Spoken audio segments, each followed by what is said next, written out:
Salamlar hər birinizə. Xoşbəxtlik Daşında podkastının yeni bölümünə xoş gəlmisiniz. Bugün danışmaq istədiyim mövzu mənim şəxsi həyatımda necə qaranlıqdan aydınlığa keçməyimlə bağlıdır. Əvvəlki bölümlərdən birində yaşadığım anksiyete, təşviş pozuntusu ilə bağlı danışmışdım və gördüm ki, doğrudan da bir çox insan bununla üzləşir. Bəzi insanlar adını qoya bilmir, bəzi insanlar ümumiyyətlə bunu özünə etiraf etməkdən çəkinir ki, o sadəcə stressdir, sadəcə narahatlıqdır, gəlib keçər. Amma ki, bunun xronik şəkildə, yəni davamlı, gündəlik, bəzən gündəlik olmasa belə mütəmadi şəkildə olması düşünürəm ki, artıq sizə nə isə deməyə çalışır.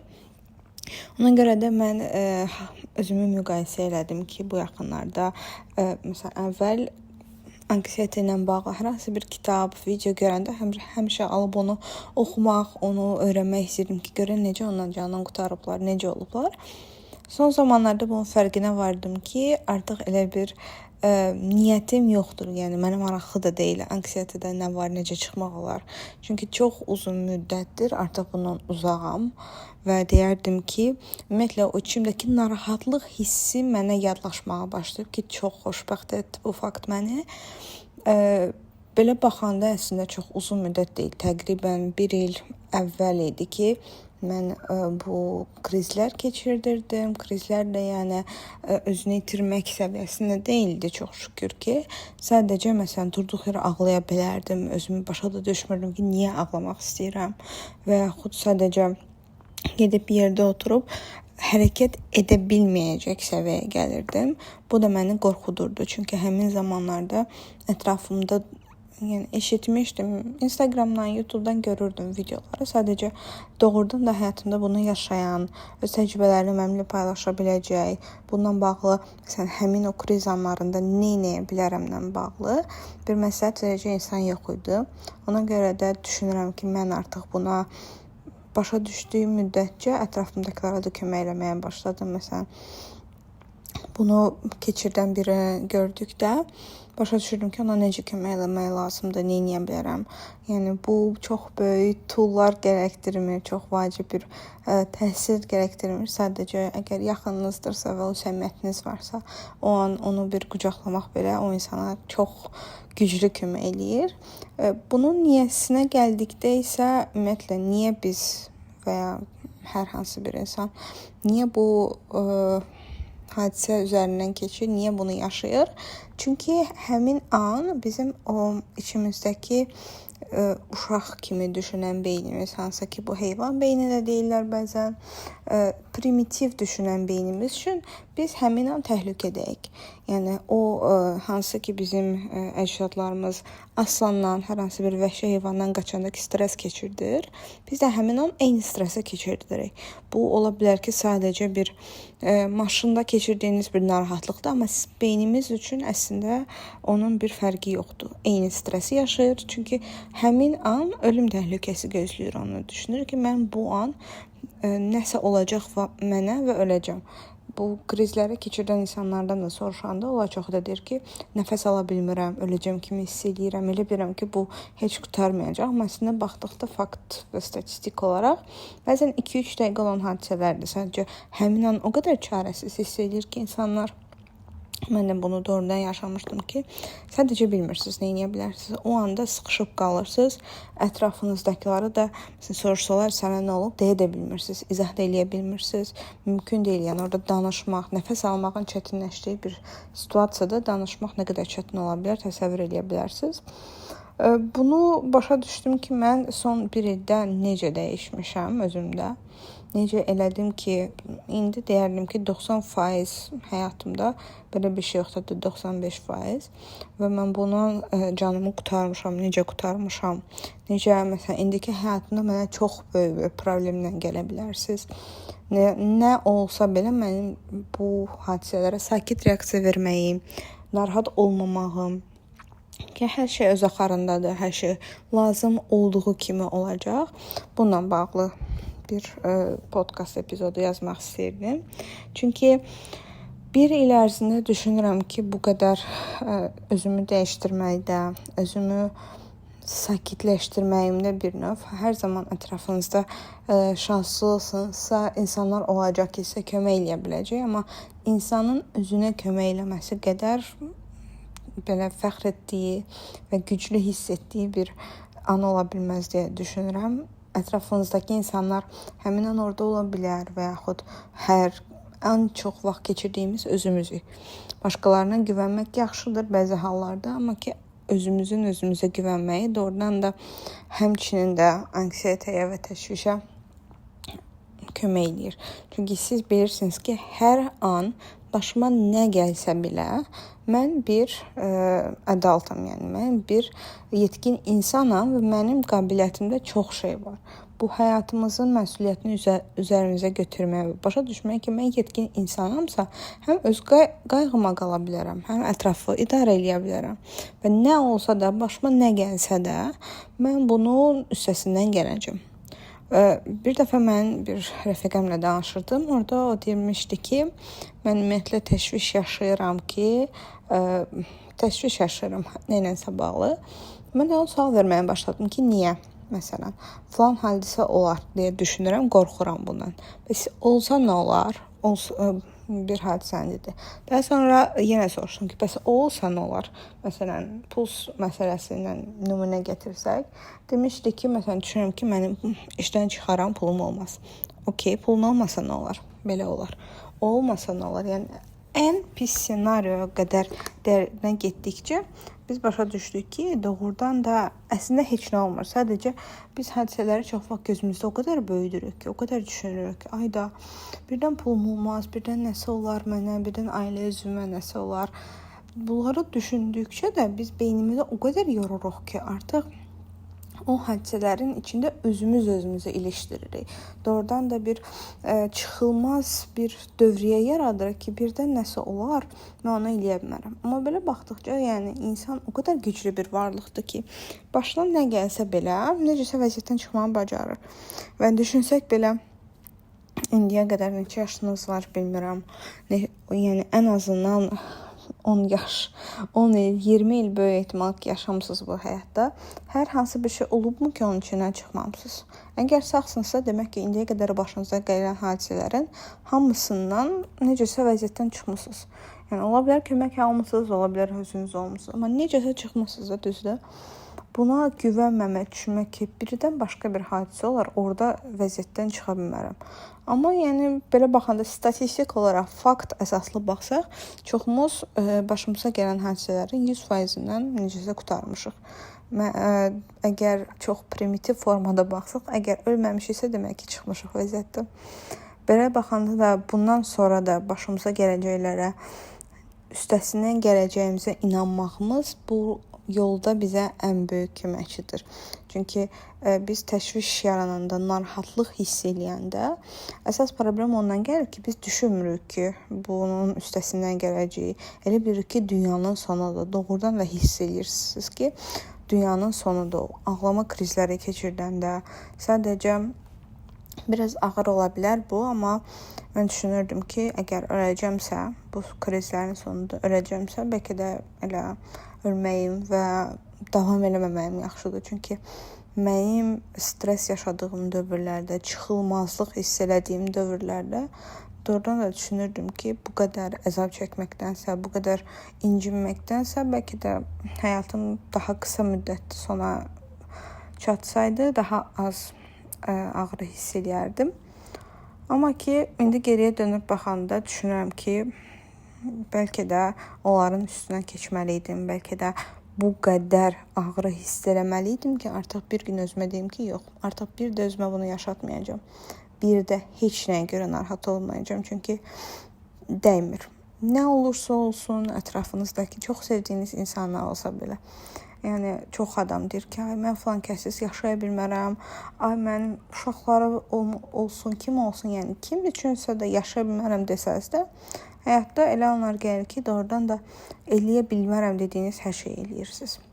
Və bunları əvvəlcədən stres eləməkdənsə, məsələn, qorxmaqdan ki, birdən mənə nəsə olar və ətrafımdakılara nəsə olar. Bunun üçün hər gün narahat olduqda artıq siz bütün həyatınızı bir zindana çevirirsiniz. Bütün varlığınızı o qorxu ətrafında fırlayırsınız ki, o əgər qorxu sizdə olmasa, sizin həyatınız olmamağa başlayır ümumiyyətlə. Həyatınızın mənası itir bir yerdən sonra. Amma ki, hadisələrə sadəcə kontrollu bir şəkildə baxdıqca ki, okey, mənim belə bir qorxum var. Hər nəsə, sağlamlıqla bağlı qorxum var. Sağlamlığım üçün nəsə eləyirəmmi? Eləyirəmsə, demək ki, ortada bir problem yoxdur. Bunu son vaxtlar özümə doğrudan slogan eləmişəm ki, bir problem var. Əgər onu həll edə bilirsinizsə, həll edirsinizsə, problem ortadan qalxır.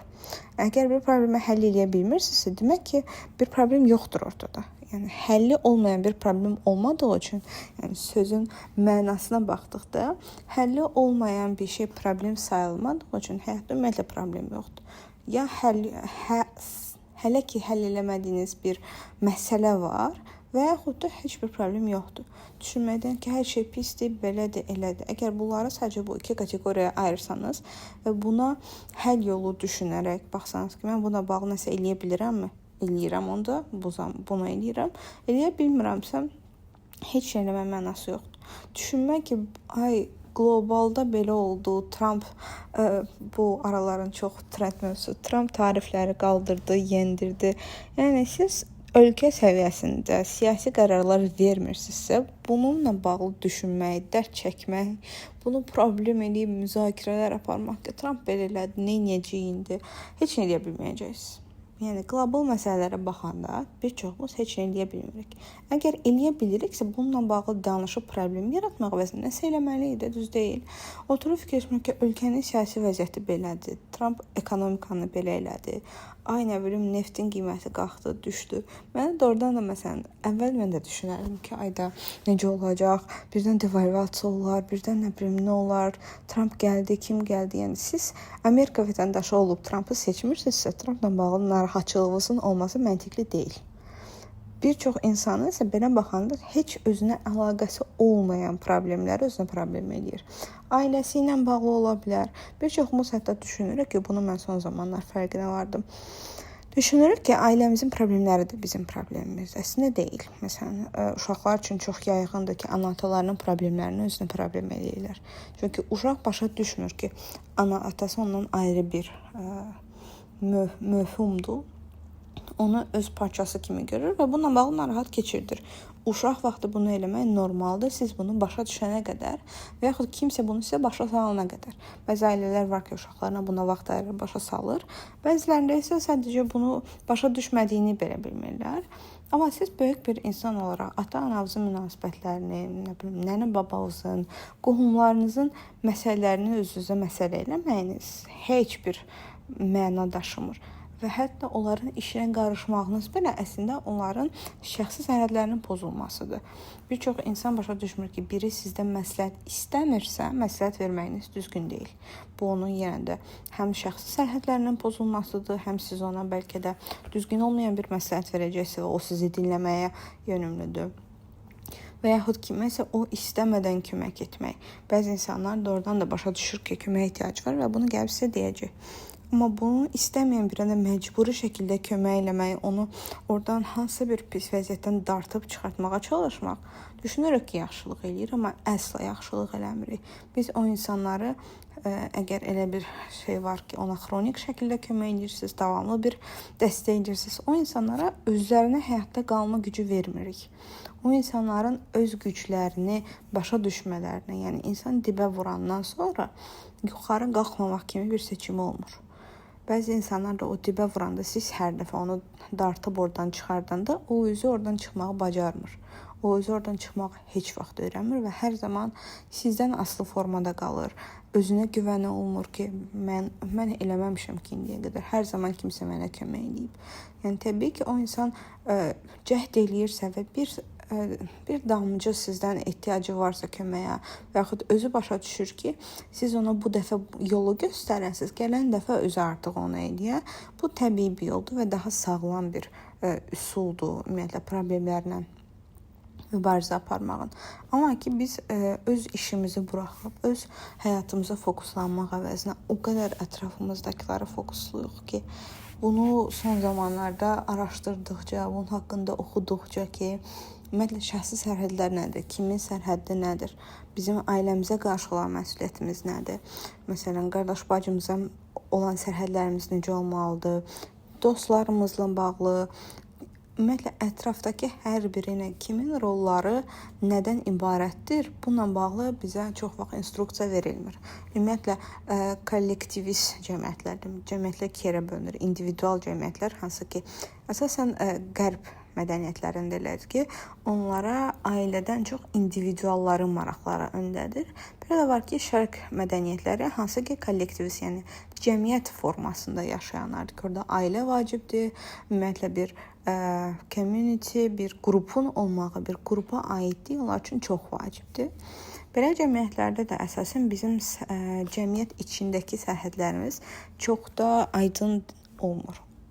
Həm özümüz başa düşmürük, həm də ki, bizə necə ki, məsələn, iş yerində bizə verilir ki, iş məsuliyyətlərimiz nələrdir, nəyə səlahiyyətimiz var, nəyə səlahiyyətimiz yoxdur. Həyatda isə bunu bizə verilmədiyi üçün bunu aydınlaşdırmaq, başa düşmək, bəzi insanlara məsələn sərf də eləmirsiniz öz sərhədlərinizi qoruyanda. Ona görə bunları başa düşüb özümüz üçün aydınlaşdırmaq ki, mən kimin üçün nə eləyə bilərəm və kim mənim üçün nəsə eləyə bilər. Sizə də biri çox durduğu yerə gəlib bir məsləhət verəndə düşünmək lazımdır ki, mən niyə ona bu səlahiyyəti vermişəm? Mən nə vaxt sərhədimi o qədər açıq qoymuşam ki, artıq onlar mənim həyatıma müdaxilə eləyə bilir. Bu ola bilər ki, kimsə sizin ailə qərarlarınıza qarışmaq istəyir, maddi qərarlarınıza və yaxud hər hansı bir seçiminizə. Böyüyəndə əsas bizə öyrədilir ki, universitetə get, işə get, pul qazanmalısan, ailə qurmalısan. Bunlar, yəni hər bir insanın keçdiyi 99%-dən deyərdim, keçdiyi bir həyat yoludur. Amma bizə bu guidance, bu necə deyirlər, yazılı surətdə verilmir ki, sənə kim nə edə bilər, nə edə bilməz.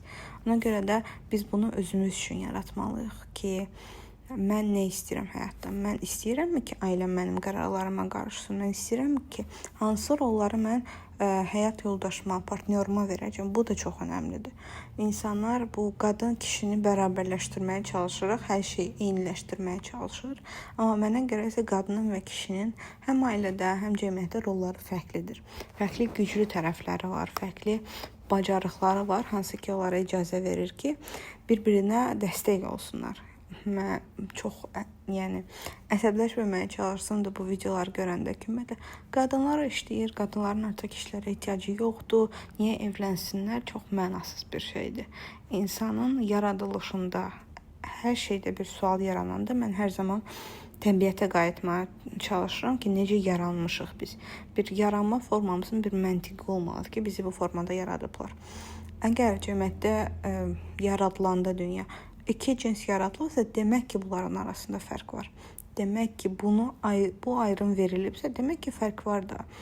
Əgər hamı eyni idisə, eyni şey olsaydı, eyni cins adı altında davam edərdik. Bu da ondan irəli gəlir ki, insanlar o qədər bərabərləşdirirlər ki, artıq qadının cəmiyyətdə də rol itib. Bu demək deyil ki, qadınlar yenə də işləməməlidir, nə etməlidir. Sadəcə özləri qərar verməlidir. Məsələ bundan ibarətdir. Heç kimə sən nə etməlisən yox. Kişilər o qədər bu bəzən siyasətçilərdə görürəm, hər hansı bir məşhurlarda.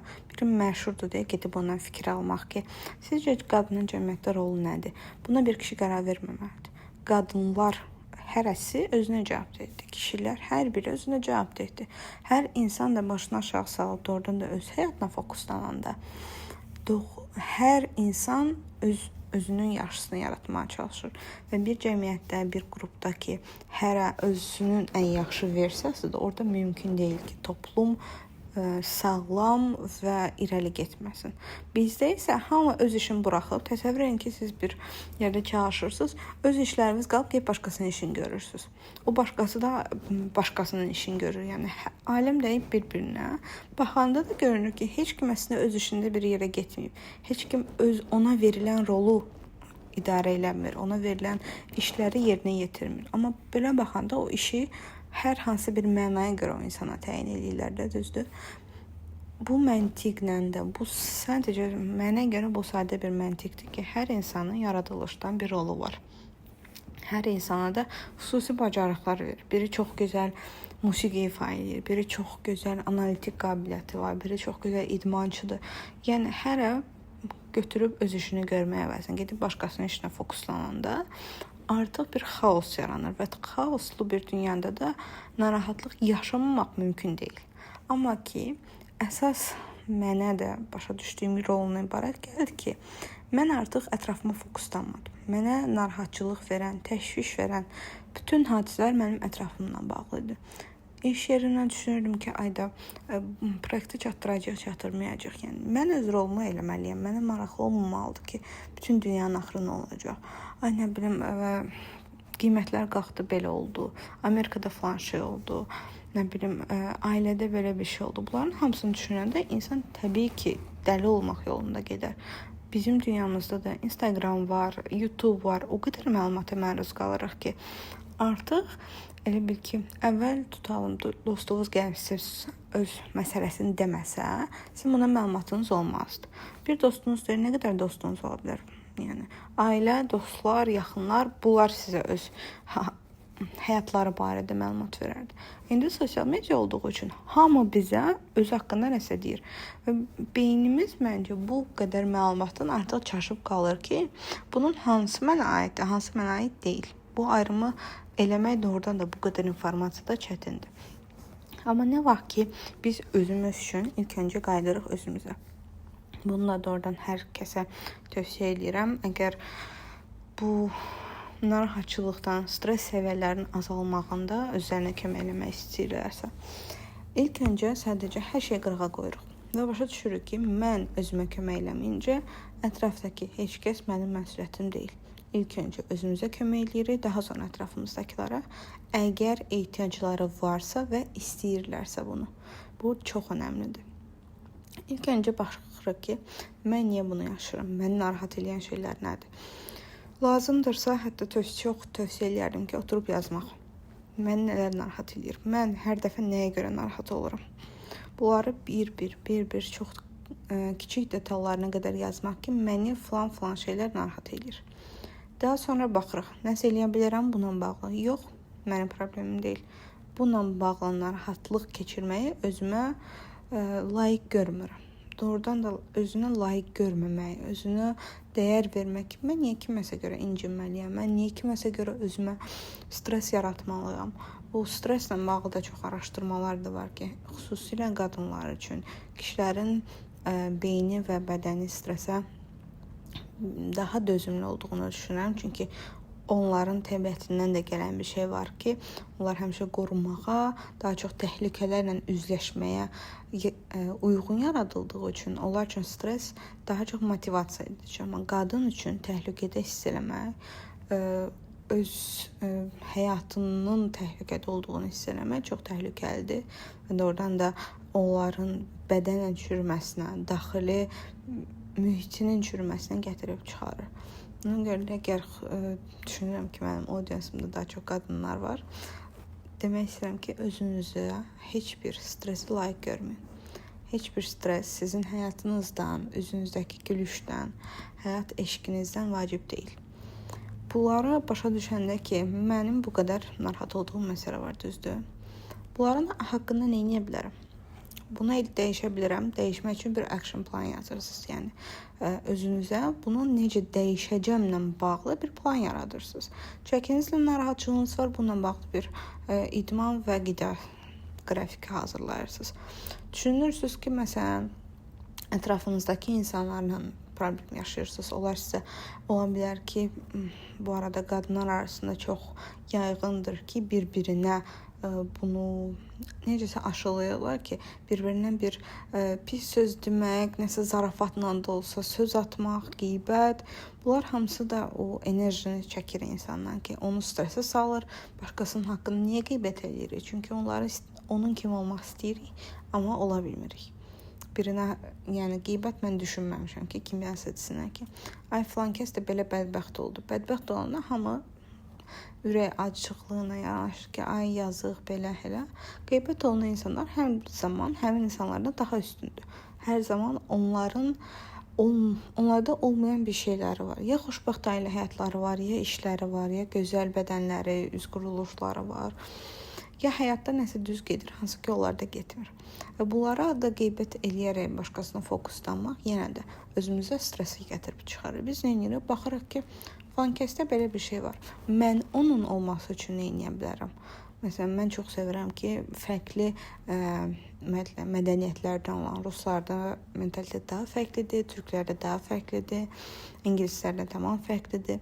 Bunlarla bağlı baxıram ki, məsələn, fransız qadınlarının çox belə gözəl bir xasiyyəti varmış. Mən necə edə bilərəm ki, məndə olsun? Bunun alternativi isə olardı ki, mən oturub fikirləşərdim. Mən niyə Fransada doğulmamışam? Mənim niyə ailəmdə fransız yoxdur? Mənə niyə uşaq vaxtı belə öyrətməyiblər? Bu mənə baxanda solution oriented deyirlər də. Yəni həll fokuslu bir şey vermir.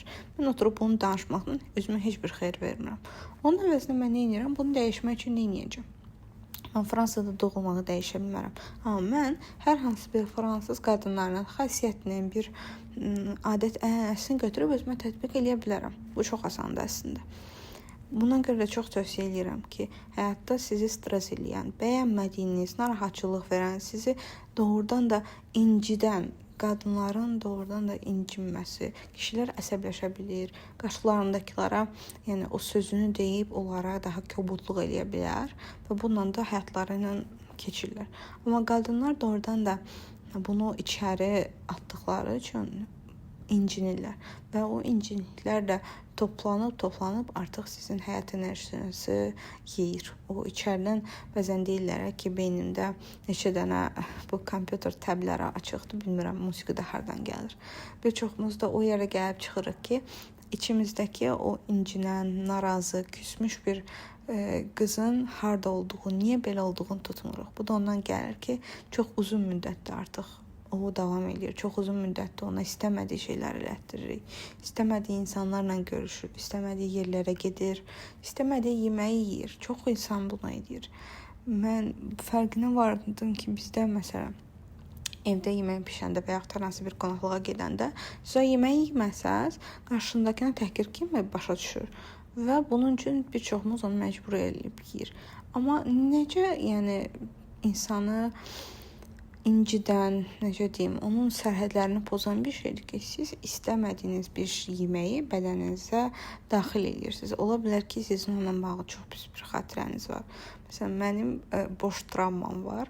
Ona görə mənə acından ölsəm belə, səhrada qalım, harda qalım, dağın başında, mənə boş yedizdirə bilmərsiniz. Amma ki, bu məsələn çox dramatik bir şeydir. Məsələn, mən boş istəsəm də yeyə bilmərəm, çünki bədənim onu qəbul eləmir.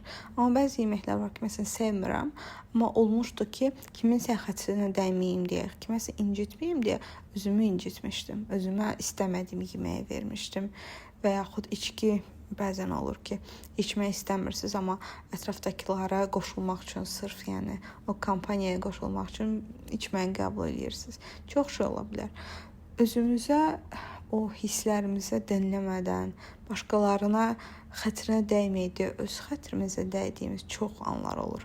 Və bunların da hamısı yığılıb artıq bizi o səviyyəyə gətirir ki, bundan sonra bunu eləməyəsən. Bədəniniz və ağlınız əslində çox ağıllıdır. Bu şuuraltımız altdakı bizim 95% həyatımızı kontrol edir. Əslində çox ağıllıdır. O bilir ki, sizin nə etmək lazımdır ki. Görürsünüz, siz xəstələnə bilərsiniz. Xəstələndikdə, yüngül xəstələnəndə, qrip falan olanda 1-2 gün hamı davam edir ki, yox bir şey yoxdur, yüngül var idi. O artıq bədəninizə icazə verməyən də istirahədə. O sizə o vəziyyətə gəlir ki, siz istəsəz də tərpənə bilmirsiniz. İstəsəz də o yerinizdən durub nəyisə eləyə bilmirsiniz. Qızdırmanızı qaldıra bilər, bədəninizə ciddi ağrılar verə bilər ki, tək ki sizi uzanıqlı vəziyyətdə saxlasın. Bu psixoloji problemlərin də hər biri ondan gəlir ki, biz bədənimizi dinləmirik, nə istədiyimizi dinləmirik, başqalarının istədiklərini edirik. Bunlar da hamısı toplanır, ona gətirib çıxarır ki, artıq sizə o kriz səviyyəsində, məsələn dediyim kimi, anksiyete krizi keçirən insanların çoxu deyir ki, tərpənə bilmirdim, paralizə olmuşdum. Doğrudan da o onu yaşadır ki, sizə icazə vermir, sizi dondurur orada ki, dayan, mənə qulaq as. Dayanacaqsan, ağlayacaqsan, rahatlayacaqsan, çox insan onu deyir ki, məsələn, ağlayandan sonra rahatladım, belə bir o beynimdəki buludlar aydınlandı. Bu da nədən irəli gəlir? Çünki bədəniniz artıq kontrolü ələ alır. Deyir ki, yox, eləməyəcəksən, mənə qulaq asacaqsan. Və siz ona qulaq asmadığınız müddətcə də bu krizlər hamısı davam edir. Baxmaq lazımdır ki, məni o trigger deyirlər də, tetikləyən, məni o hala gətirən hadisələr hansılardır? Mən kimin yanında belə hiss edirəm? Kimin yanında əsməcə tutur məni? Və yaxud olubmu ki, məsələn, biri ilə danışırsınız, bir anda beyniniz elə bil ki, dinləmir onu, avtomatik söndürüb, beyniniz başqa yerdədir, bir də ayılırsınız ki, bu adam 5 dəqiqə danışırmış, amma heç nə danışıb, heç eşitmirsiniz. Bunlar da ondan gəlir ki, artıq beyniniz sizin orada olmanızı istəmir. Sizi öz gücü ilə başqa bir yerə aparır. Düşüncələrinizi başqa yerə aparır. Fiziki olaraq siz tərpənmədiyiniz üçün o özü başqa yerə getməyə qərar alır. Yəni doğrudan çox belə mənə bunları oxuduqca, bunları başa düşdükcə ki, necə bizi qorumağa çalışır bədənimiz. Mənə çox heyran edici gəlir ki, necə də bizdən əlavə, yəni biz beyin olaraq hər birimiz düşünürük də ki, okey, mən eləməliyəm ki, həyatda qalım, xoşbəxt olum, pulum olsun falan. Bunları düşünürük. Amma arxada elə bir mexanizm var ki, sizi qorumağa elə bil ki, and içib də. Yəni siz nə etsəniz də, əgər siz özünüzə zərər verməyə çalışdığınız bir şeylərsə, o artıq orada bir müdaxilə eləyir və hadisələrə sizi qorumaq üçün çalışır. Elə bilir ki, içinizdə sizi qoruyan bir valideyniniz var və siz uşaq kimi hərəkət edəndə, özünüzü təhlükəyə atanda artıq gəlir sizi oradan götürür və başqa şeylər eləməyə məcbur edir. Buna görə də mən düşünürəm ki, əslində bizim qıraqdan kimlənsə anksiyetə idarə eləmək, narahatçılıq idarə eləmək, necə bunu eləyən, düzəltməyə çalışdığımız şeylərin cavabı əslində bədəninizdədir. Əslində bizdədir, sadəcə dinləmirik. Bu dinləmə bacarığımızı genişləndirsək, bunu irəlilətsək ki, sadəcə oturmaq. Məsələn, bu yaxınlarda bir təlimə qulaq asırdım, meditasiyanın niyəsi ilə bağlı. Mənə məsələn həmişə çox maraqlı gəlib ki, niyə mən meditasiyada oturmalıyam? Olmazmı ki, uzanım, rahat pozisiya deyirlər də, uzanım. Məsələn, bunu öyrədim ki, meditasiyada oturmağımızın səbəbi bir ona irəli gəlir ki, sakitçilik və biz beynimizi dayandıranda ətrafdakı səslər olmadığı müddətcə bizim beynimiz artıq danışmağa başlayır. Biz öz səsimizi eşidirik, öz kreativ ideyalarımızı eşidirik. Məsələn, çox adam deyir ki, hamam otağında olanda mənə heç tapmadığım bir sualın cavabı gəldi.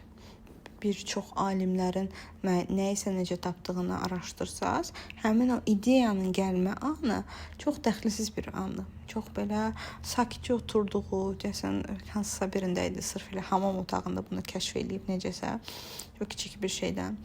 Newtonun alma hekayəsini hər biriniz eşitmişsiniz yəqin ki, bütün bu kəşflər, yeni ideyalar biz nə vaxt ki, ətrafdakı səsləri sustururuq və içimizdəki səsə imkan yaradırıq, o bizə artıq onları deməyə başlayır. Bütün suallarımızın cavabı, hətta hansı biznesi qursam mənə yaxşı olar, hansı işdə işləsəm, hansı partnyor mənim üçün xeyirlidir və yaxud deyil. Bunların hamısı əslində bizim içimizdəki səsdə var.